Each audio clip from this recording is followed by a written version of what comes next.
Hello, my name is Lisa, and this is my hospitality law project. I chose the case Lassiter versus Jackson Hotel. This case was decided by the Mississippi Supreme Court back in 2024, and it involves a hotel guest injury claim. I chose this case because it's a good example of premises liability and shows the legal duty hotels have to maintain a safe environment for their guests. In this case, the plaintiff was Lassiter, who was a guest staying at the hotel. Lassiter claimed, I forgot to click the slide. Lassiter claimed that he was injured because the hotel failed to keep the premises safe. The issue in this case centers around premises liability and negligence, which means that the court had to determine whether the hotel acted reasonably in maintaining its property. Go like this. Lassiter was staying at the hotel when he tripped and fell. He testified that the heel of his right shoe caught on a strip that joined two different surfaces together. He claimed that this transition strip created a dangerous condition, that the hotel should have repaired it or warned guests about it.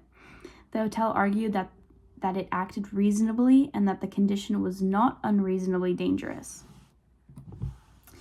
The main legal issue was whether the hotel breached its duty of care to Lassiter. The court looked at whether the injury was foreseeable and whether the hotel knew or should have known about the hazard. Under hospitality law, hotels owe their guests a duty of reasonable care. This means they are expected to inspect the property, fix hazards, and warn guests of dangerous conditions. The Mississippi Supreme Court reviewed the case and focused on whether there was enough evidence to show that the hotel knew or should have known about the condition. The court analyzed whether the floor strip was an unreasonably dangerous condition and whether the hotel had a reasonable opportunity to correct it.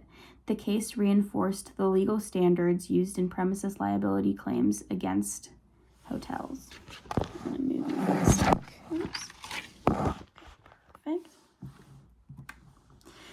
This case highlights how even a small maintenance issue can lead to a serious injury and a lawsuit. It reinforces the importance of regular safety inspections, prompt repairs, and proper documentation. Hotels should also train employees to recognize and report hazards immediately. Taking these steps can help protect guests and reduce the risk of legal liability.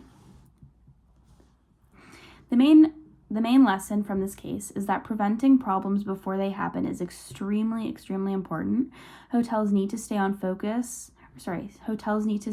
top of inspections, maintenance, and employee trainings to make sure guest areas remain safe. Even something as simple as a floor transition strip can create significant liability if it is not properly maintained. Overall, this case shows that the productive risk management is one of the best ways to protect both guests and the company. And then this is my references. Thank you. Bye.